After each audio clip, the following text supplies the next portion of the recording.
Hey, welcome to Algebra. Algebra, what's that? Well, it's an interesting topic in maths that you've seen a little bit of before. And in this green oval up here, I have put the responses I got when I asked a group of students what algebra meant to them. They were saying things like, well, it's about solving puzzles. It's about finding X. It's about the unknown. Or it's about solving equations. And they were dead right. It's about all those things. So at the end of an earlier presentation, a series introducing algebra, I ended up with a summary of what we'd done, which was this here. What a mess, what a mess. But hey, it summarises all the sorts of things we do with algebra. It's about, what? Solving equations or mathematical sentences. It's also about formulas or unknowns. It's about solving puzzles. Here's a puzzle about how to get a rectangle whose length is twice the breadth and all this stuff. And there's another one down here, a number puzzle. So it certainly is about all those things. And why is it the unknown and why is it X? Well, to often solve a puzzle, we have a missing value or number, and we let a letter stand for that number so we can track what's happening to it and eventually solve for that. It's a handy little trick. So algebra is a lot about pronumerals, letters standing for numbers because we want to find the value of them. Hey, what about this one here? Why don't we have a go at that by way of revision and say, well, if I'm doing algebra, I've got to state that let the number be, let's say n. Everybody uses x, why not n for number? And we're going to triple it here. Triple a number means multiply it by 3. And then we're going to add 17. And the answer is 92. Can you see all of that? As I wrote it down, we've tripled the number, there's the number, tripled it, added 17, the answer is 92. What a good trick is here is to say, well, there's my unknown number n. I've multiplied it by 3, then I've added 17. To get the number back again, let's take off the last one that we added. Let's reverse these steps in reverse order. So if I subtracted the 17, I'd be back to what the number was after I tripled it. Uh-oh. 92 take 17, you better grab that calculator and find the answer is 75. If I then reverse the next step up here, timesing by 3, reversing it, remember, so dividing by 3 will return my number. 75 divided by 3 is 25. So the number was 25. We have solved the puzzle. All right, do you remember some of that stuff? And later on we're going to sort of try and rearrange formulae like that and see what you think. I wonder if you'd like to think about this in a different way to help you solve mathematical sentences and use algebra. When's your birthday? I'm a maths teacher. I'm going to give you a present. Okay, here's your present. What sort of present would a maths teacher give you? I think it would be X. Something like that. So I'm going to give you X in a box. I'm going to put my present for you in a box. Oh, we better wrap it up. Better make it look nice here. So I'm going to wrap it. And you've got to have ribbon, so we put ribbon across here. There's a ribbon here. Okay, let's do this neatly here now. So I've got it nicely ribboned up for you. It looks like a good present. You don't know, it's only X. And what's X? You don't know that either. Alright, so let's unpack your present. Well, we have to start at the end and go back, wouldn't we? We'd take off the ribbon first. Then we would unwrap the box. Then we would remove the box. So, solving an equation is like unpacking your present. Okay, you've got to do all the opposite operations in reverse order. The last one that was done is the first one that you undo. Not a bad way of thinking about it, so think about that one. Shall we go on and see what revision we can do about stuff we know. That's the start of our revision. And I'm again using Pearson's textbook, so good to have that quite handy by. And they call it recall or revision. So I've got all the answers down the side here. Made it nice and easy there for you. So we're going to get some revision done by saying, first of all, over here, how many terms are there in each expression? What's a term? Well, the term may consist of a number and some letters added to other terms. So if we look at the first one, how many do you think there are? Well, there's an x squared term, a 6x term, and a 9. So over here in the answers, there are 3 terms. Okay, have a go. What is the coefficient of each of these terms? The coefficient is the number of lots of the pronumeral term. So let's do this one here. How many lots of A, B have we got? We've got -6. Come over to the answers. Yep, that checks. So you get the idea, some of this language that we have developed up to this point in your algebra life. Simplify. Simplify generally means making a simpler term, adding up terms that are the same as each other. So have a go at that one. Expand and simplify. So expanding means making bigger. So this means 3 lots of x plus 3 lots of 2. Do you remember that? Expanding, making larger. Expansion, that's what it always means. Expand and simplify.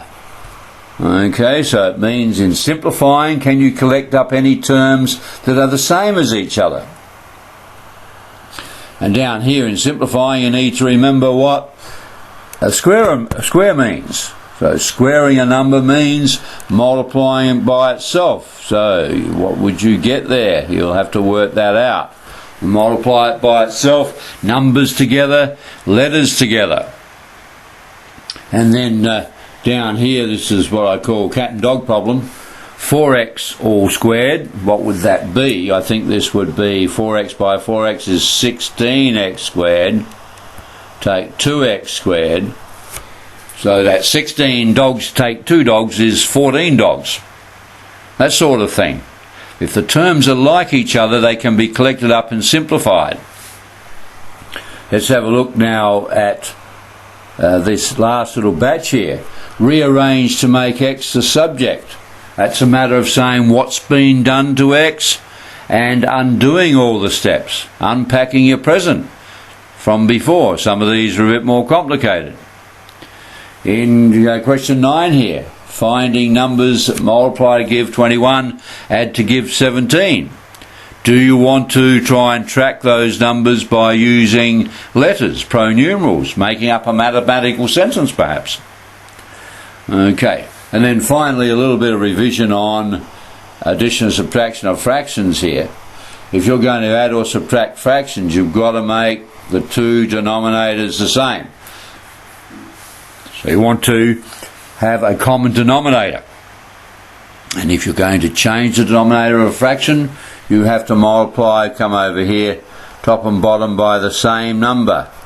So you might want to make a common denominator of 12ths. So you multiply 2/3 by 4 on 4 and get 8 on 12. And you need to do that if you're going to join 2/3 and a quarter. It's like saying 2 cats plus 1 dog. Got to change it to the same thing, 12ths. Okay, and then finally, simplifying fractions. Do you remember you can cancel? 4s into 4 goes once, 4s into 8 goes twice. And then that's the top line together, multiply the 2 numerators together over the multiplication of the 2 denominators. So quite a bit of thinking there. These are the little tools that we need to proceed with algebra. Alright, so I'm going to take you back to the top where you can start again, pause the presentation, check your answers as you go. I think this is essential to get your hand back in working with letters. That's fundamental to algebra. Okay, so you might go on with that. You pause it down here to finish that off in a minute. And then what I'm going to do now is go on. And here we are, we're working with Pearson's textbook again. And it would be good to have that handy by a good textbook. Okay, the distributive law, expanding brackets. So we've seen this before, so let's come over here. What does A outside of B plus C mean? It means A lots of B plus C. A lots of B plus C. So that is going to equal A lots of B plus A lots of C. A way of thinking about it is to say, well, I've got lots of B plus C's. There's one, there's one, there's one, all over the place, lots of B plus C's. So how many B's have I got? Okay, you'd add them up, however many there are. So you've got A lots of B and A lots of C. So A lots of B is A times B plus A lots of C, A times C. So we've actually done it.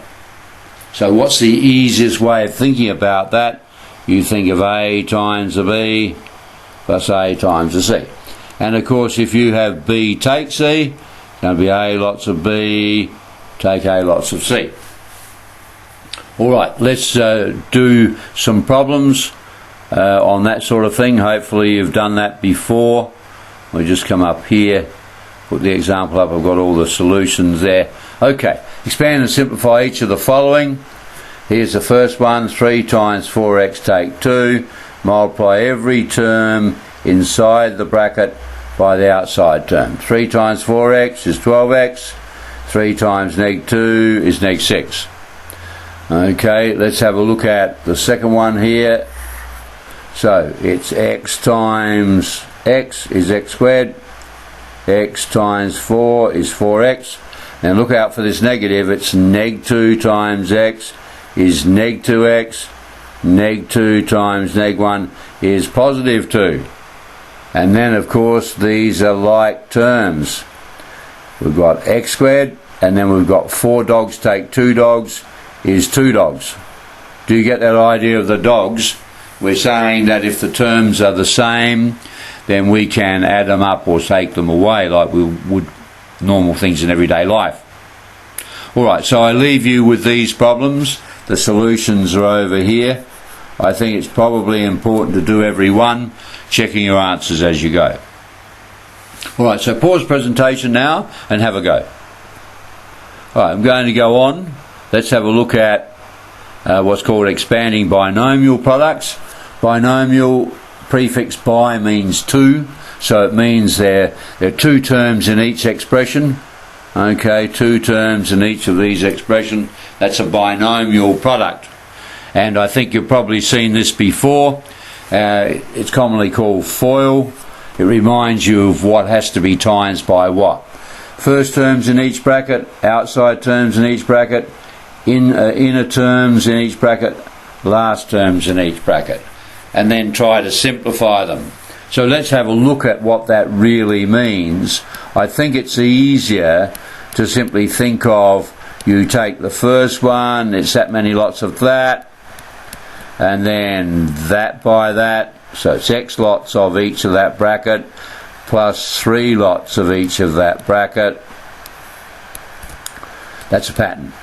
I think take the first one over here, multiply it through, then the second one.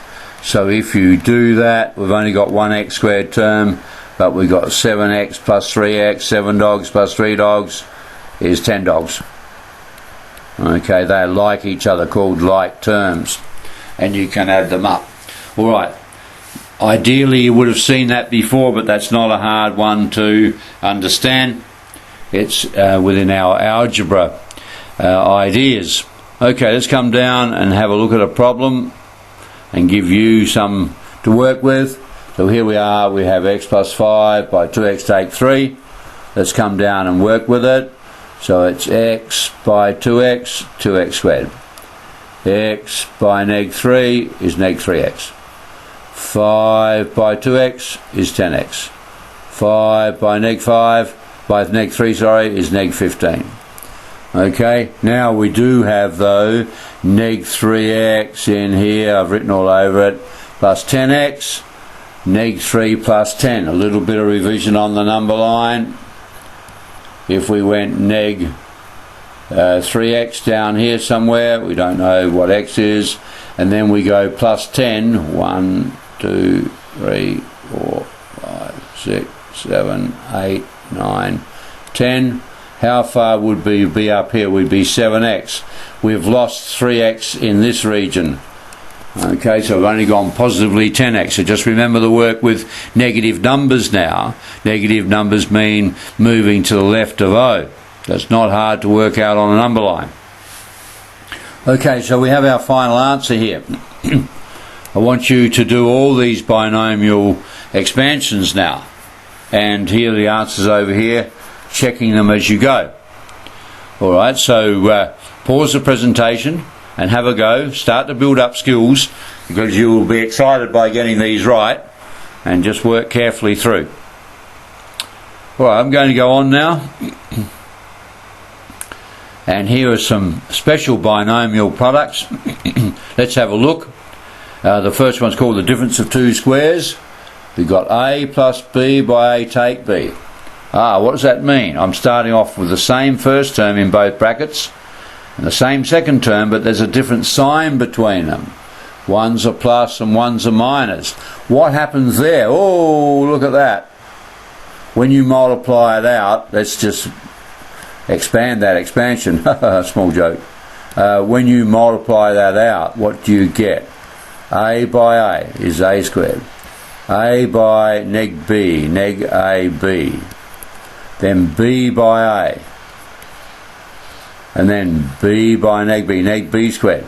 Can you see that because multiplication is commutative, that means, doesn't matter which order you do it in, 2 by 3 is the same as 3 by 2.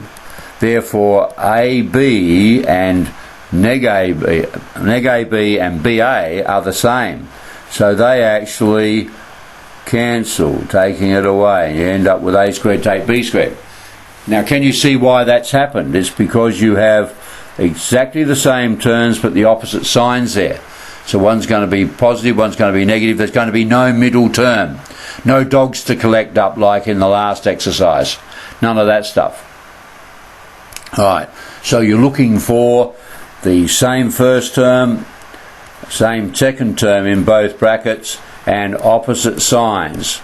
That's then going to cause you to get two squares, because the same first terms, same last terms, and the middle term is going to disappear. So you can see why it works.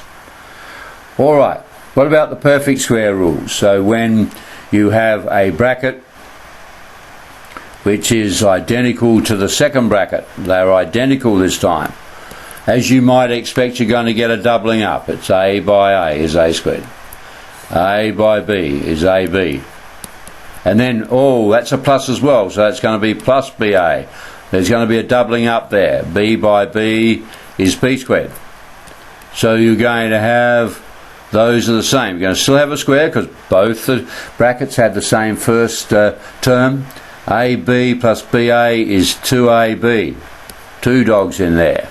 And then the second term in each bracket was the same, so you're going to get a square. So what we're wanting you to do now is go straight from there to there without having to do the working out, realizing what's going to happen. And here there's a negative, so guess what? In the middle expansion, both of the products are going to be negative, so you'll have neg 2 dogs, neg 2AB. So we want you to be able to understand that, but then with your expert understanding, you don't have to put all the working in. You can just go straight to the answer. That's where it's stepping up into more the senior school maths there, year 10 and onwards, because you can spot what's happening, understand the maths, and shortcut it. Alright, let's come down and have a look at some problems. So, x take 3 by x plus 3, let's have a look at the working here. We can go straight to it and say, hey, these signs are opposite. It's going to be the first one squared minus the second one squared. So it's going to be x squared take 9. No need to do FOIL, no need to go through all that work, because we know what's happening. So let's take the square. It's going to be the first term squared twice the product, so the product will be 3x by 1, and then 1 squared on the end. In other words, this is like A and B. So in the middle term here, you're going to get 2. They will not cancel. The two brackets are identical, so you're going to get 2 lots of 3x, 6 dogs altogether. 9x squared plus 6x plus 1 is your final answer then. Alright, so leave you with these. Look for it. Remember, it's A take B by A plus B, or the other way around. It doesn't matter which order you put the bracket, and then it will be first term squared minus second term squared. So pause the presentation now and have a go. Remember, the answers are here, so try not to look at them. Try to look at the problem and then check it out. Check them as you go. Don't get them all wrong and find out later. Alright, pause it now and have a go. I'm going to move on. Are you happy with the building up of skills? You're getting quite good. This looks like some complicated expansions here, but you're handling them well.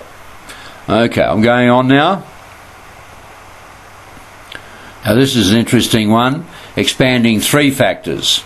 And they are suggesting here, Pearson's, that we first multiply 2 factors together, simplify it and multiply the result. Now, well, let's have a look at what they're talking about here. Oh, 3 in a row.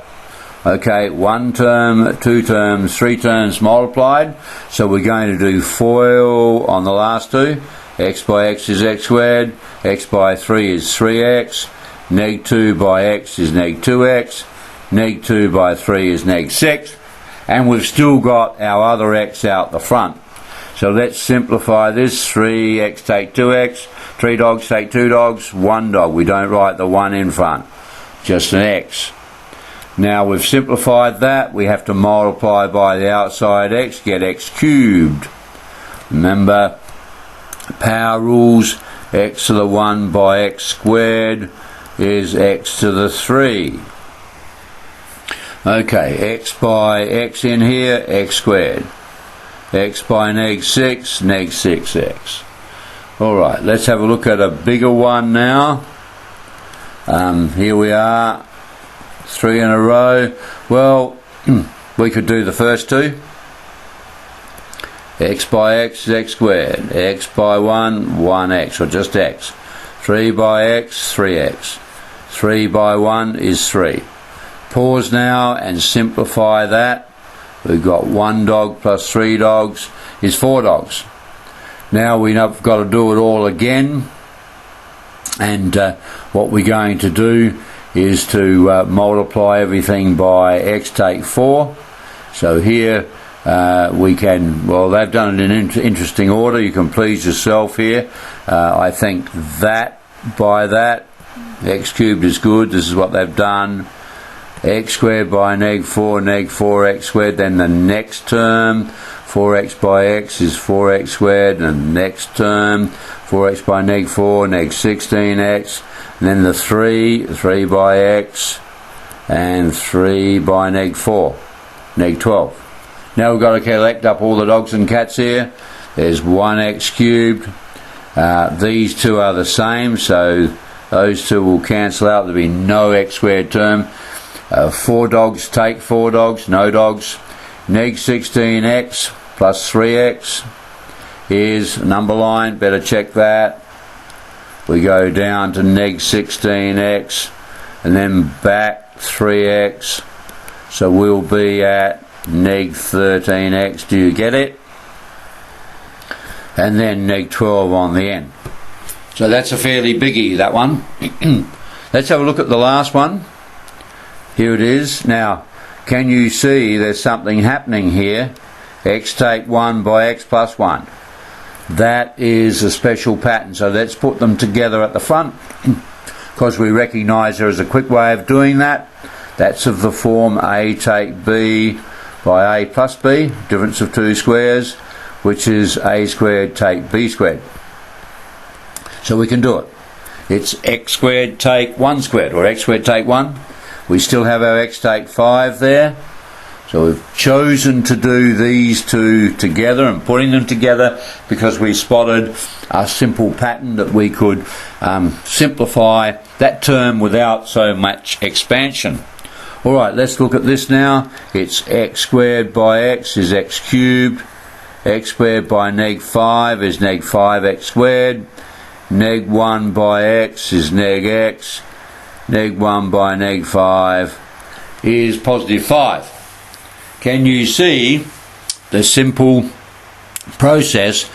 Each term in a bracket has to be multiplied by each other term because they are that many lots of each of them, if you remember from the beginning. It's starting to build up now. Hang on in there, you're doing well. Practice makes perfect. Let's come down and have a look at some problems now. Maybe leave that last one there visible. So if you can spot one where two of the terms is a special product, do that first. It makes it easier, and then multiply each term in that bracket by each term in the remaining bracket. Alright, that's really getting quite advanced there. So remember, here's your answers. Go through slowly and carefully, putting all the steps in, and I'll get you to pause it now and have a go at those products of three terms. Right, I'm going to move on now. So here are some more advanced problems now, and going through with some bigger numbers and terms there. So you might have a look at each of those. Again, I've got the solutions down the side. Application to area over here, because area is length times breadth. That's going to involve algebra if you don't know the length. So you can see algebra is going to pop up in all sorts of geometric situations as well, where we don't know the side of a figure. That's an important tool in mathematics, algebra. So I hope you're getting happy with x. X is just a number, just standing for another number. So do with it what you do with usual numbers. Alright, so you can pause the presentation now, have a go at a few of these. Probably you're not going to have time to do all of them. Just take some alternate parts, maybe a couple of those geometry ones in question 7. I'm going to go on now. And I've broken all this up a little bit more neatly this time in this presentation so that you can easily see the answers. So here now we're using a few more letters, okay, and in these questions over here we are going to do some problem solving or puzzle solving, and they've got some explanations for you of what you might do to solve puzzles and create mathematical sentences, so you can practice with that. So pause that, have a go. I'm going to go on, and we just come down here to the last little bit here. I think that's it then, somewhere down here. Let's get this in line. Okay, so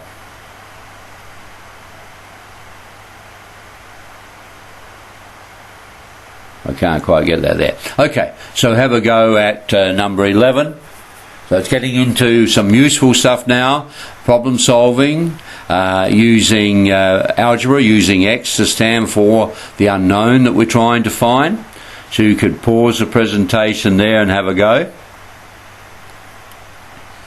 Got one more down here. Just come down. 13 down there, last one of these, and then there's some open-ended questions. Pause that. Now we'll come down and have a look at 14. I think there are some open-ended questions at the end.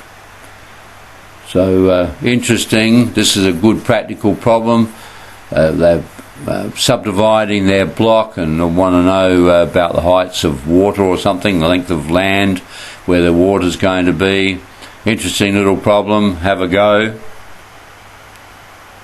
I'm going to go on now. Oh, we've still got another one there. Again, what we've got is a problem solving exercise.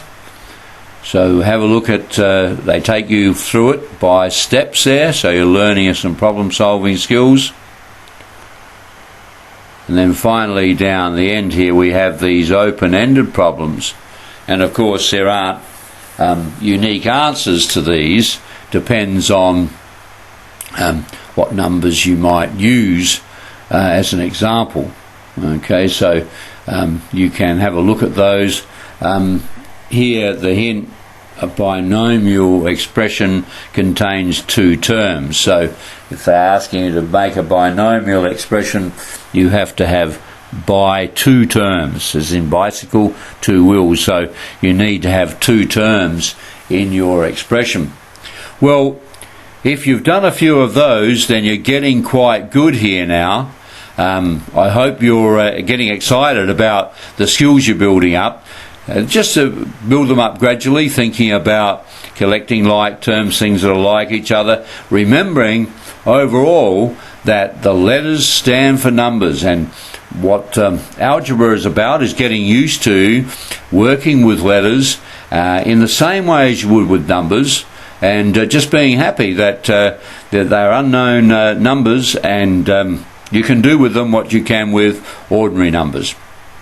Alright, well, this was part one, and there are several other parts as we build up our algebra skills.